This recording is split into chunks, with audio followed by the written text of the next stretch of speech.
Józef Mengele, o famoso médico demoníaco de Auschwitz. Isso foi tudo que sobrou de uma das 4 câmaras de gás daqui. E bem ao lado da câmara de gás ficava o laboratório do Mengele. Aqui, ele conduziu experimentos brutais em vítimas inocentes. Por aqueles experimentos com crianças, ele merece ir ainda mais fundo no inferno.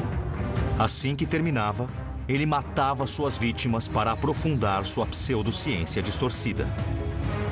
Mengele dissecava os corpos e aí removia os olhos e enviava para a pesquisa. O que corrompeu tanto um médico para que ele entrasse para a história como o Anjo da Morte? A maioria das pessoas da minha geração não entende como, há 70 anos, um pequeno grupo de nazistas conseguiu iniciar uma guerra que matou 60 milhões de pessoas. Eu quero descobrir. E para me ajudar, eu vou usar cartas de baralho. Hoje, são usadas tanto por militares quanto pela polícia para ajudar a identificar os seus alvos.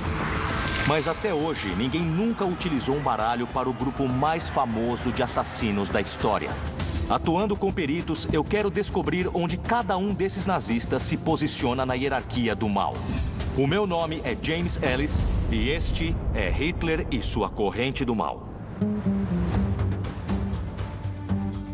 Józef Mengele acabou se tornando o rosto dos experimentos médicos nazistas. O que foi que Mengele fez que o deixou tão conhecido? Guy.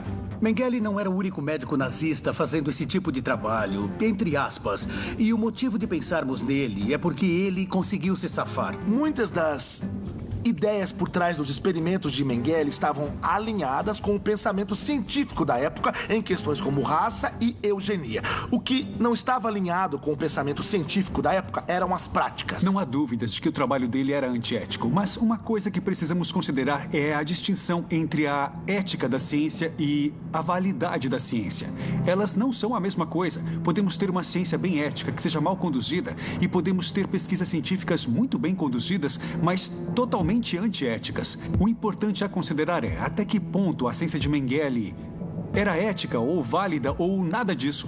O trabalho dele deveria ser salvar vidas, mas ele realizou algumas das mais terríveis atrocidades cometidas pelos nazistas. O que permitiu que ele fizesse aquilo?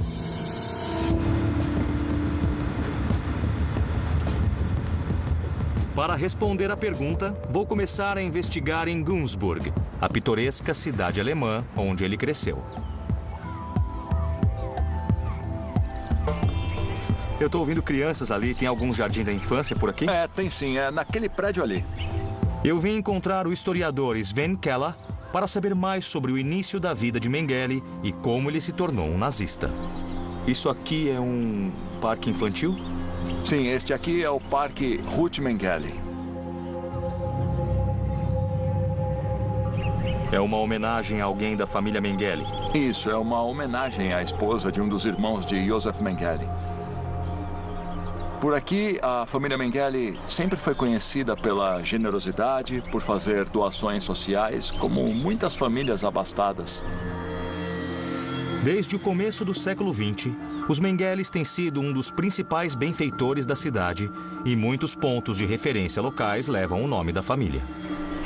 Será que sou só eu? Ou é bem bizarro que o nome Mengele esteja estampado num castelo infantil, em um parque infantil que homenageia um membro da família Mengele, sendo que Józef Mengele realizou experimentos abomináveis em crianças em Auschwitz?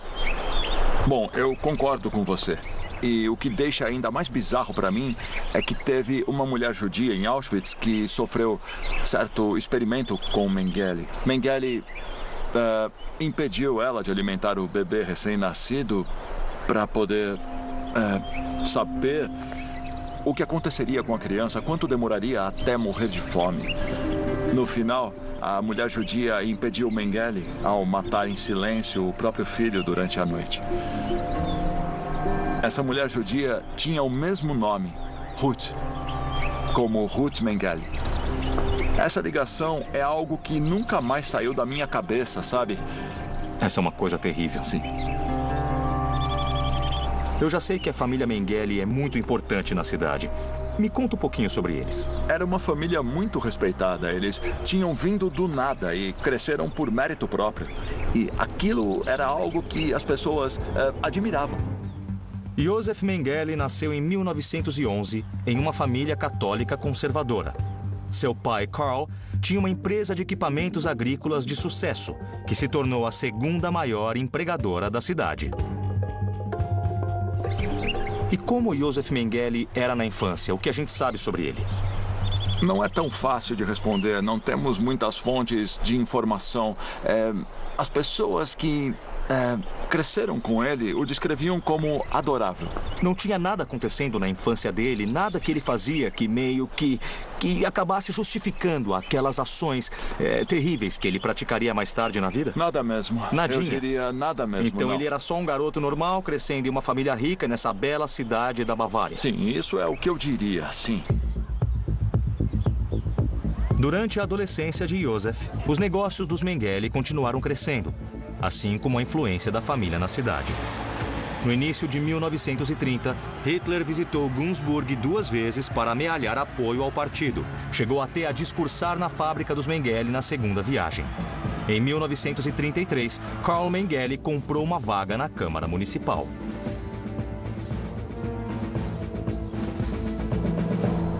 Essa rua é batizada em homenagem ao pai de Joseph Mengele. É o pai de Joseph Mengele, sim.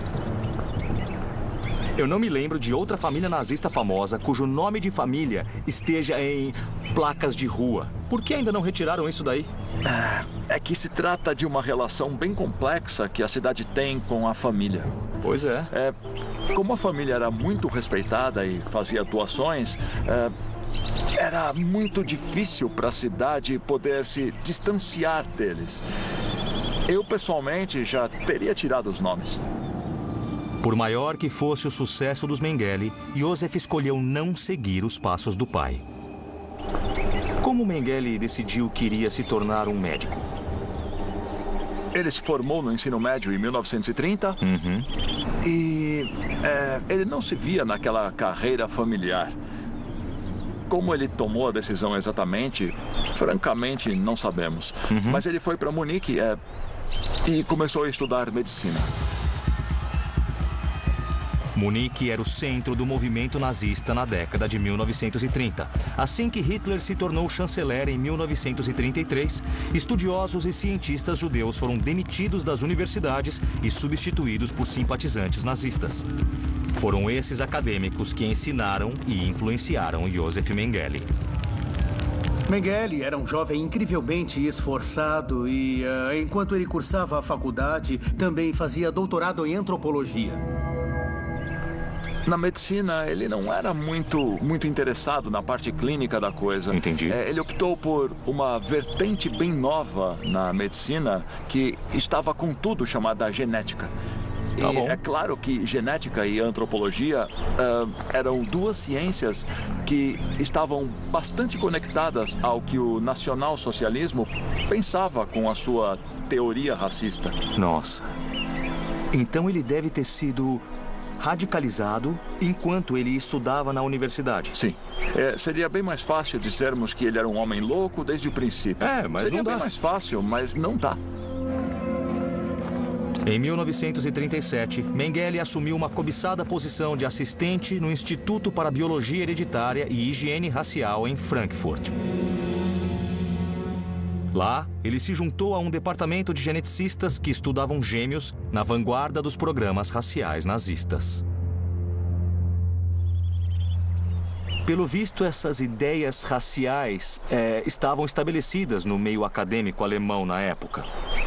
Sim, estabelecidas e também eram meio o que tinha de mais atual nas pesquisas acadêmicas. Ele esperava poder alavancar a carreira ao se concentrar nessas ciências.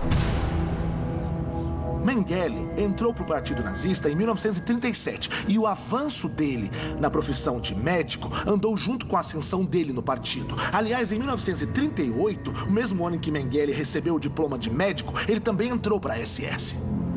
Naquela época, pelo jeito, ele parecia ter se entregue por inteiro ao regime. Aquele regime logo permitiria que Mengele cometesse alguns dos crimes mais abomináveis da Segunda Guerra Mundial. Isso são olhos? Josef Mengele dissecava os corpos, aí usava os olhos em pesquisas. Era muito perturbador. Eu estou no sul da Alemanha, na cidade de Günzburg, com o historiador Sven Keller, descobrindo a origem da pseudociência sádica de Josef Mengele. O que eu queria te mostrar é esse memorial aqui. Ele foi feito para as vítimas de Josef Mengele. Isso, nossa. Isso aí são olhos? São olhos, sim. Como Mengele era fascinado pelas cores dos olhos, ele acabou removendo os olhos de diversas das suas vítimas. E é por isso que o memorial para as vítimas de Mengele, que foi erguido na cidade natal dele, consiste de muitos e muitos olhos. Em um experimento especialmente maligno, Mengele tentou mudar a pigmentação dos olhos de 36 crianças. Ele injetou corantes nelas, levando a uma dor excruciante e a cegueira. Assim que terminou, Mengele não viu mais utilidade para as crianças e as enviou para a câmara de gás. Eu gosto desse memorial e gosto especialmente por ter sido feito por estudantes de uns colégios da cidade. Ah, sério? Sim, eles tiveram essa ideia de usar os olhos das vítimas de Mengele para causar essa conexão nas pessoas que visitassem este memorial e, ao mesmo tempo, lidar com essa história da cidade, essa parte do passado da cidade. E, para mim, foi a melhor escolha. Que tipo de mundo permitia que jovens médicos como Mengele cometessem crimes tão cruéis? O que foi que abriu as portas para essa ciência louca e macabra? Para descobrir, eu vim para Berlim, o antigo centro científico da Alemanha nazista. Alexandra, muito prazer. Muito prazer. Eu estou com a doutora Alexandra Lovenau, uma historiadora e perita na eugenia durante o Terceiro Reich. O movimento eugênico objetivava destruir ou eliminar doenças mentais. E, eu diria não só doenças mentais, mas também deformações físicas. A eugenia é um conjunto de crenças e práticas que buscam melhorar a composição genética da raça humana. Hoje, esse tipo de eugenia negativa é obviamente visto por todos como algo repugnante. Nos anos 1930, os nazistas usaram da eugenia para ajudá-los a realizar o sonho de Hitler da raça superior. Começaram eliminando os chamados alemães defeituosos. Menos de 6 meses após Hitler ter tomado o poder, todo alemão com deficiências, doenças mentais ou diagnosticado com doenças hereditárias foi forçado a passar por esterilização. Cerca de 400.000 pessoas foram esterilizadas. Aquelas com doenças psicológicas não podiam se reproduzir, ter filhos. Mas evitar que os chamados alemães sem valor tivessem filhos não foi o suficiente para o Führer. Os nazistas não só queriam impedir pessoas com doenças mentais e físicas de se reproduzirem, como queriam eliminar qualquer necessidade de gastos com o tratamento delas. O governo nazista decidiu que era simplesmente caro demais mantê-los vivos. Portanto, eles deveriam ser assassinados. Sim. Eles começaram com as crianças abaixo dos 3 anos. E quem matava essas crianças todas? Os médicos. Mengele fazia parte de um tipo de comunidade médica nazista que, de fato, pensava que qualquer um com deficiências ou, entre aspas, defeituoso de algum modo, deveria ser morto. Em 1939, Hitler ordenou a adição de câmaras de gás a 6 instituições específicas. Pacientes considerados inaptos para viver eram enviados para lá e mortos. Era uma operação clandestina, mais tarde batizada de Aktion T4. Acontece que era basicamente impossível manter aquilo tudo em segredo. Hitler precisava evitar críticas da população durante a guerra, e o Aktion T4 foi cancelado em agosto de 1941. Mas os nazistas ordenaram que os médicos continuassem matando de uma forma mais discreta. pensando em alguém que exerce uma profissão que deveria curar as pessoas e salvar vidas, o que o leva a cometer mortes em massa? A maioria dos médicos do Action T4 era um tanto jovem, como o Mengele. Eram pessoas que tinham se formado com uns 30 e poucos. Diziam para os alunos não desperdiçarem tempo, energia e a carreira, tentando ajudar pessoas que não tinham salvação, porque essas pessoas não iriam melhorar. Até o fim da guerra, os médicos nazistas assassinaram outras 200.000 pessoas.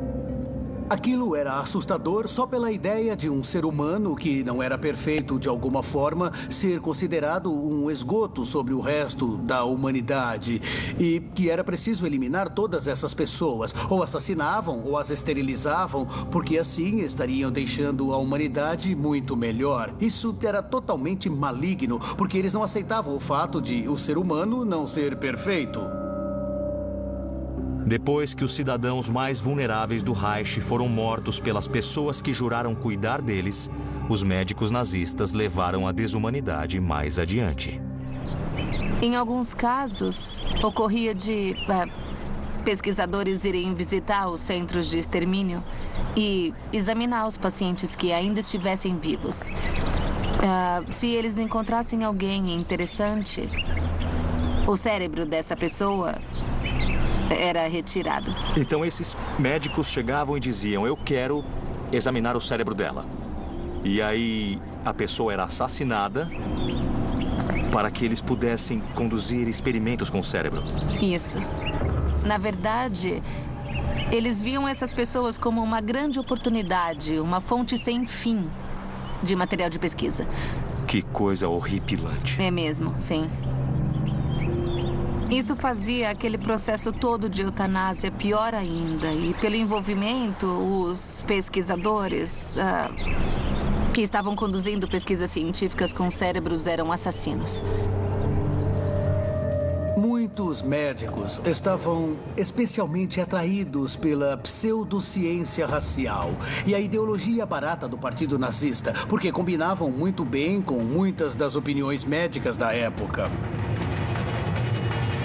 Os interesses científicos de Mengele nunca se separaram das teorias de ciência racial estabelecidas na época e especialmente das ideias nazistas de higiene racial. Foi nesse mundo que Josef Mengele entrou quando era um ambicioso jovem médico. Logo, ele abraçaria a ideologia desumana do nazismo com um afinco assustador.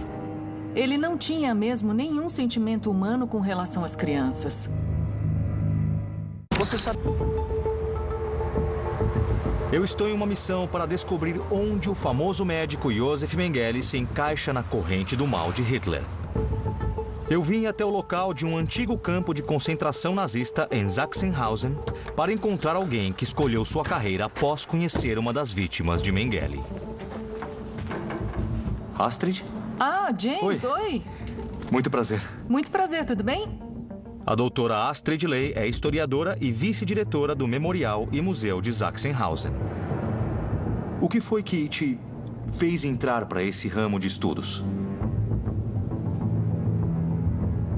Bom, foi um encontro com uma vítima dos experimentos de Mengele que eu tive há muitos anos depois de eu terminar o colégio.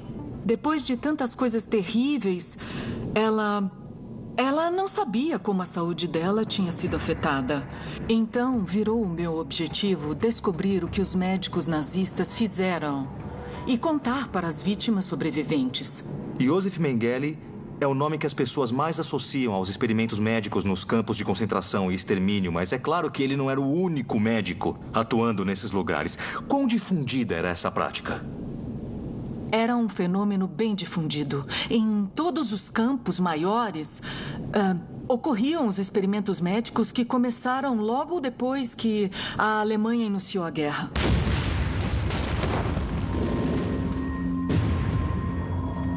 Os nazistas também encorajavam experimentos médicos para dar apoio aos esforços de guerra. os médicos tentavam curar feridas resultantes da guerra ao testarem vacinas para doenças infecciosas que apareciam durante a guerra, como hepatite ou tifo. O Führer proporcionou uma área de testes vasta e profundamente perturbadora para médicos antiéticos como Josef Mengele, que buscavam fazer história na medicina. Para médicos e pesquisadores ambiciosos, as amarras éticas sobre o uso de cobaias humanas às vezes eram frustrantes. O sistema de campos de concentração oferecia cobaias para que os médicos pudessem experimentar o quanto quisessem. Que tipos de experimentos médicos eram realizados aqui? Naquela época, as pessoas não conheciam a hepatite, como hoje em dia elas conhecem e sabem que é uma infecção viral. Aí o que o médico fez foi ir até Auschwitz e selecionar com Mengele 11 garotos judeus. Os garotos foram trazidos para Sachsenhausen. Os garotos foram infectados com tecidos retirados de soldados alemães que sofriam de hepatite. Nós temos testemunhos de um enfermeiro desses prisioneiros. É de um homem que descreveu como os garotos choravam pela dor extrema e como estavam assustados. E os médicos pareciam nem ligar. Para os nazistas, aqueles garotos poloneses judeus não eram nada além de cobaias. Durante a guerra, uma série de experimentos médicos obscuros foi conduzida nos 8 maiores campos de concentração. Como era possível que um médico cuja missão é cuidar das pessoas fazer coisas tão cruéis? É isso que nós realmente não entendemos. Isso mostra uma grande habilidade de se distanciarem do sofrimento daquelas vítimas. E só é possível esse tipo de atitude quando não se considera aquela pessoa como um ser humano. Empatia é a habilidade de sentir o que outra pessoa está sentindo. Se você fica triste ao ver outra pessoa triste ou tem medo quando vê outra pessoa assustada, isso é empatia. É óbvio que os nazistas não sentiam empatia, porque eles desumanizavam tanto estas vítimas a tal ponto que eles não sentiam empatia porque elas não eram pessoas como eles. No fim, o modo absurdo com o qual os experimentos eram conduzidos não levaram a praticamente nenhum avanço na ciência médica, a não ser em alguns poucos casos isolados. Hoje nós sabemos que a hepatite é uma doença viral por conta desse experimento. Meu Deus, isso é tão perturbador. Os experimentos médicos eram tanto para ajudar os soldados na linha de frente, como também eram parte da justificativa para a ideologia racial nazista. Sim, certamente. Josef Mengele levaria a sua pesquisa com fundamento ideológico para um nível aterrorizante. Mengele se interessava por hereditariedade. E, na época, um modo de estudar isso para saber quais características eram ambientais e quais eram herdadas era com os gêmeos. E, no caso, a pesquisa com gêmeos era um trabalho específico de Mengele ou era um trabalho que era amplamente feito no meio científico da época? Era um ramo que era bastante conhecido e Mengele, ali na verdade, não era um Zé Ninguém. Ele era um dos principais geneticistas. Em 1938, Mengele, ao resenhar um livro, escreveu sobre um estudo com gêmeos. Ele disse que o maior problema que nós temos é que não podemos dissecar gêmeos ao mesmo tempo, porque os irmãos dificilmente morrem ao mesmo tempo. Foi por isso que ele se tornou um médico de campo de concentração. Ele foi para Auschwitz porque ali ele teria uma oportunidade de experimentar, testar e examinar mais gêmeos. E pretendia, mais tarde, escrever sobre e usar isso para fazer a sua carreira científica. Para descobrir o que de fato Josef Mengele fez para criar sua carreira científica, eu tenho que ir ao local que é o maior sinônimo do seu legado de crueldade. Ele costumava visitar as crianças com doces, que ele levava especialmente para elas. Eu estou em uma missão para descobrir onde o Dr. Josef Mengele entra na corrente do mal de Hitler. Eu vim para a Polônia, para ver o local que é mais associado aos crimes hediondos dele. A gente está aqui na entrada do Auschwitz-Birkenau. Esse campo é enorme. Ele vai até onde a vista alcança. Auschwitz é o campo de concentração nazista mais conhecido e um dos maiores símbolos do Holocausto. Agora estamos no campo principal, que era chamado de Stammlager Auschwitz I, que ficava bem na entrada de Auschwitz. Para saber exatamente qual foi o papel de Josef Mengele nos crimes terríveis cometidos aqui, eu vim me encontrar com a historiadora Teresa Wątôr-Sushi. Antes da guerra, este local era uma base do exército polonês e, em 1940, se tornou outro campo de concentração alemão. Auschwitz acabou se tornando um dos maiores campos de concentração nazistas. Originalmente era um local só, mas acabou se expandindo para 3 áreas separadas, que cobriam uma distância de aproximadamente uns 13 quilômetros. Josef Mengele chegou em Auschwitz em maio de 1943. Por que ele veio para cá? Ele foi enviado para cá depois que ele concluiu o serviço militar como médico. Mengele foi um oficial nas forças médicas da Waffen-SS, a tropa de combate mais fanática de Hitler. Ele se feriu na frente leste em 1942 e, depois de se recuperar, requisitou um posto em Auschwitz. Josef Mengele era um dos poucos médicos em Auschwitz. Quando os trens chegavam a Auschwitz, era o trabalho de um desses médicos da SS, incluindo Josef Mengele, selecionar os judeus que iriam para as câmaras de gás e os que estavam bem para trabalhar. Ele literalmente dizia esquerda, direita, e dependendo do lado, a pessoa seria morta em questão de minutos ou... então, viveria mais um dia, talvez até algumas semanas, até morrer de trabalhar. Essa era uma das funções primárias dele. As outras funções eram usar Auschwitz como um laboratório de experimentos para conduzir aquela pseudociência distorcida. Médicos como Mengele viam o corpo de um ser humano basicamente como um corpo qualquer. E se eles pudessem extirpar a parte cancerosa do corpo, ou seja, as raças que eles consideravam infecciosas, sujas e doentes, como o povo judeu, então eles estariam fazendo um favor para o corpo. Eles começaram a mandar para cá famílias e começaram a mandar crianças. E ter famílias significava ter gêmeos e trigêmeos juntos para aqueles experimentos. O real objetivo da pesquisa de Mengele com múltiplos ainda não está claro. Mas acredita-se amplamente que ele poupava gêmeos das câmaras de gás porque esperava encontrar neles o caminho para criar geneticamente a raça superior de Hitler. Na época, o código genético não era muito compreendido. Ele estava realizando algumas das primeiras pesquisas sobre os estudos hereditários com centenas de gêmeos.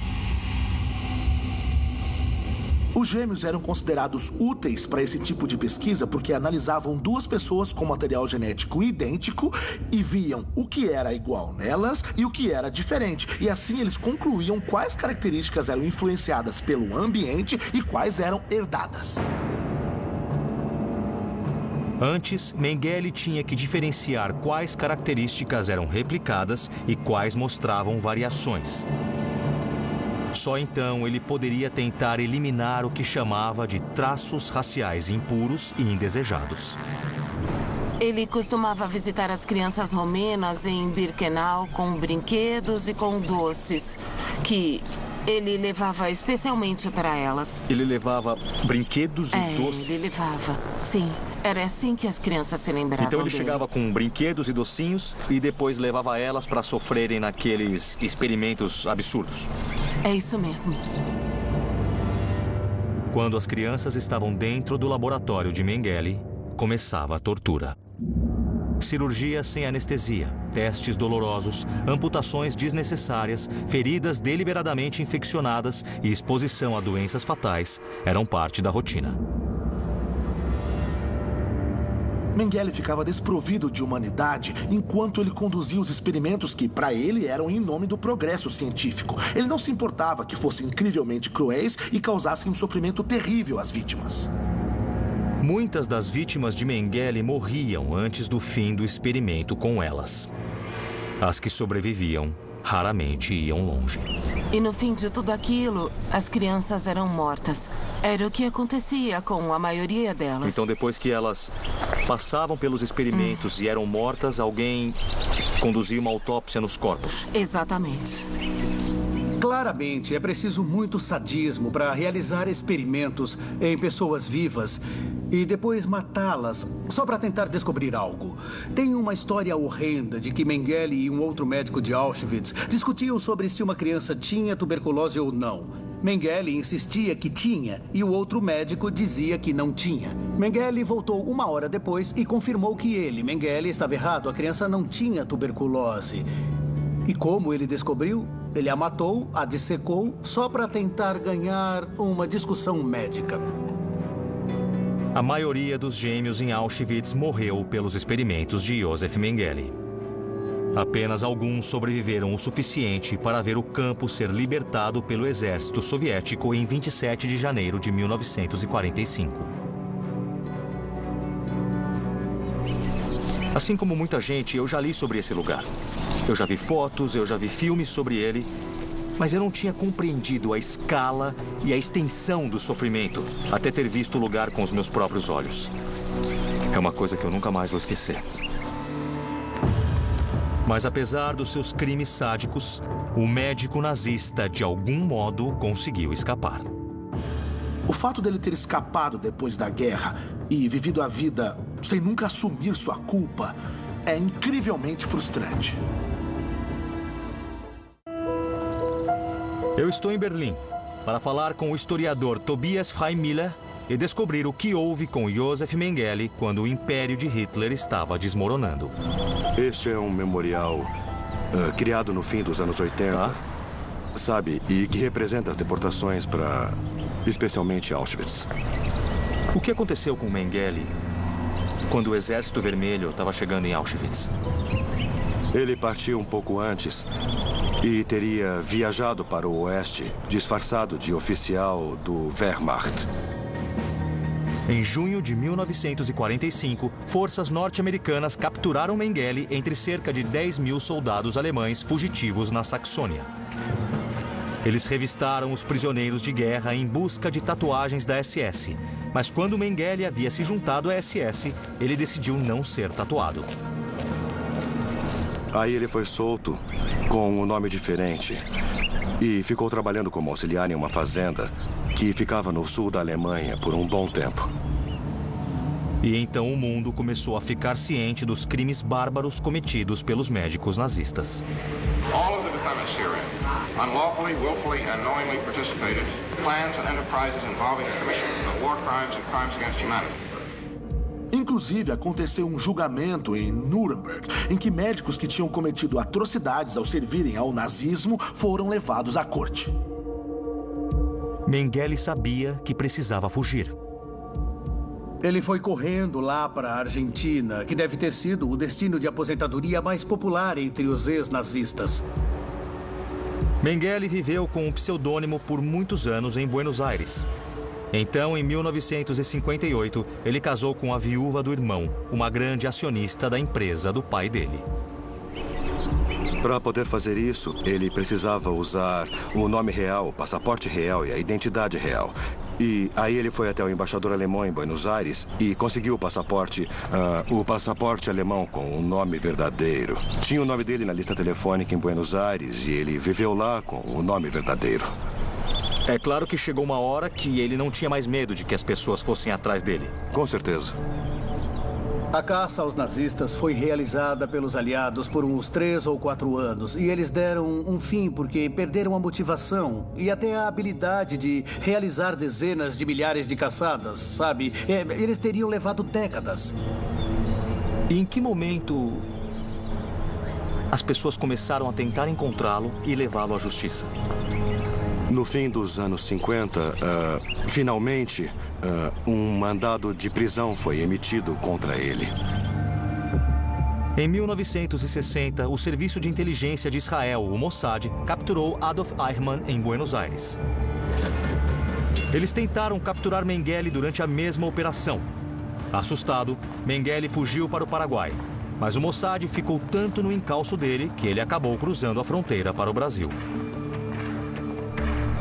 A partir daquele ponto, a vida dele ficou bem menos tranquila e ele teve que mudar de casa algumas vezes. Por mais de 3 décadas, os parentes de Mengele em Günzburg foram cúmplices ao ajudarem um fugitivo nazista. Eles deram apoio financeiro e negaram saber o paradeiro dele. Apenas o filho estava disposto a confrontar o pai quanto àqueles crimes. Quando o filho dele foi visitá-lo em meados dos anos 70, ele perguntou sobre Auschwitz e perguntou sobre o que ele tinha feito e... mais tarde, o filho disse que o pai nunca mostrou nenhum remorso e ele dizia que tinha sido correto o que fez e que foram ações acertadas e que ele não precisava se desculpar por nada. E foi por essa razão que o filho voltou para a Alemanha e nunca mais visitou o pai. Sério? O filho ficou tão horrorizado com o pai, não só pelos crimes, mas pelo jeito que ele justificava aqueles crimes que até cortou as relações com o pai. E o pai, é claro, esperava convencer o filho de que tinha agido corretamente. E como ele morreu? Ele teve um AVC, mas ainda demoraram 6 anos até, enfim, conseguirem oficialmente provar que era ele, que ele de fato tinha morrido. Mengele só foi propriamente caçado em 1985, na época do 40º aniversário do, digamos, fim de Auschwitz, e que foi em janeiro de 45. Foi quando a polícia alemã invadiu a casa de infância de Mengele em Günzburg e encontrou indícios da morte do médico.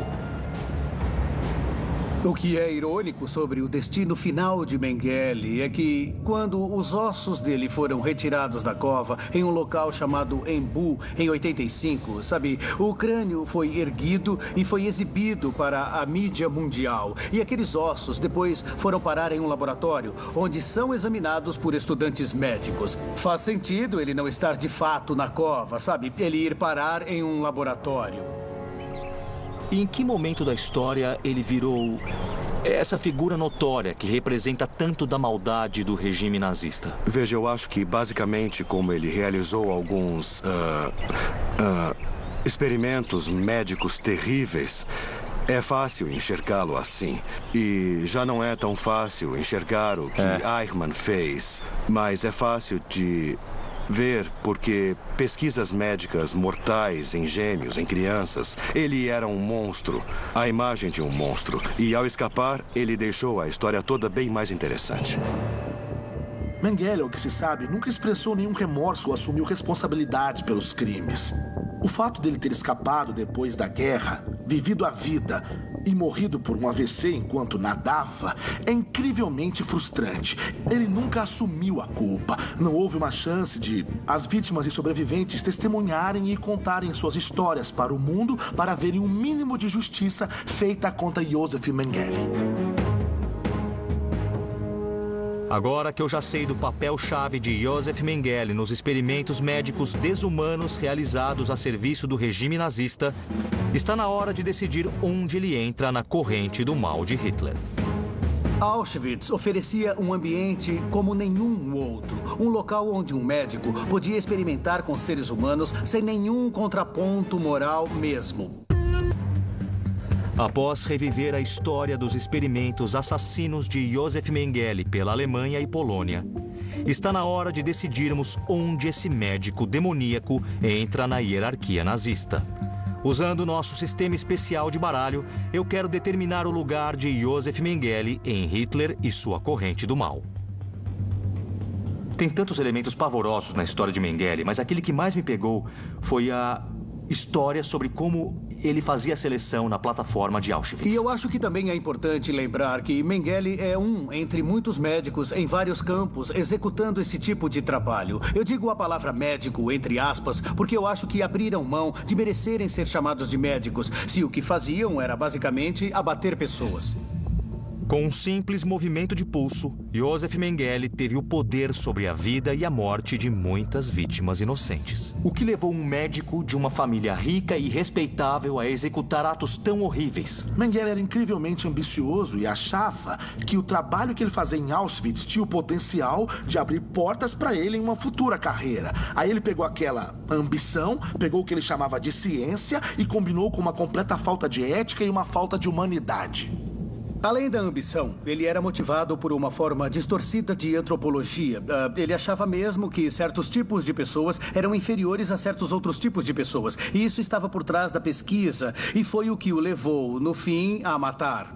Era uma ideologia terrivelmente atrasada, mas quem se identificava e acreditava nesta ideologia podia de fato ser capaz de fazer coisas horríveis, como Mengele fez. A busca por sucesso e uma visão racial distorcida do mundo levaram Josef Mengele a cometer atrocidades inimagináveis. Eu acho que Auschwitz abriu uma porta que deu a oportunidade para Mengele levar as coisas para um outro nível e cruzar de fato a linha da ética. Ele viu uma grande oportunidade. Ele tinha corpos humanos para os quais não dava a mínima. Não se preocupava com ética e com moral. Então recebeu uma oportunidade de fazer o que ele quisesse. Auschwitz oferecia um ambiente como nenhum outro que já existiu no mundo. Um local onde um médico podia experimentar com seres humanos sem nenhum contraponto moral mesmo. É importante lembrarmos, enquanto avaliamos os crimes de Mengele, que havia médicos, até médicos nazistas em campos de concentração que se recusavam a participar daquelas atividades. Ele fez porque quis. Trabalhando com um aparato absurdamente cruel dos campos nazistas, Josef Mengele se enxergou acima da moralidade. Seu trabalho não era nem válido, nem ético. Ele traiu com frieza o juramento de Hipócrates e, o que é pior, nunca foi responsabilizado por seus crimes. O que eu gostaria agora é de chegar a uma conclusão sobre onde acham que Mengele deve entrar na hierarquia nazista. Matthew, pode começar. Bom, eu, como cientista e pesquisador, fico especialmente incomodado com as pesquisas de Mengele, a ideologia e os métodos que ele aplicava, sem contar aquela visão particular dele sobre a medicina. Eu coloco bem para cima, vou deixar em nono. Anthony? Se analisarmos com base na crueldade, estaria nos 5 primeiros, mas ranqueamos com base na importância para as atrocidades do regime nazista. Para mim, ele não foi essencial. Ele foi parte de um sistema que tomou hospitais, universidades, campos de concentração e morte. Ele era um entre muitos. É o número 49. Guy. Eu vou pontuar de forma diferente, mas por razões quase idênticas. Eu acho que, na verdade, ele foi um sintoma de um modo muito perverso de pensar. Era um modo de pensar que tínhamos mesmo que rebater e foi parte das razões que nos levaram à guerra. O sadismo e a crueldade dele não tinham limites, mas como eu o considero um símbolo de tudo de mais distorcido sobre o modo de pensar daquele regime, eu vou pôr ele bem no alto. Eu o deixo como o número 5. Vocês têm pontos de vista bem diferentes, mas para mim é bem simples. A gente está falando de uma hierarquia do mal aqui. E eu não consigo pensar em um mal maior do que torturar e matar crianças. Então, para mim, ele tem que estar nos 10 primeiros. E eu concordo com o Matthew. Ele é o número 9. Ele é a Rainha de Espadas. Talvez o mais famoso dos fugitivos nazistas, Josef Mengele se tornou a personificação do mal puro. Um médico que deveria curar, mas que em vez disso, matava. O médico diabólico de Auschwitz é uma peça central em Hitler e sua corrente do mal.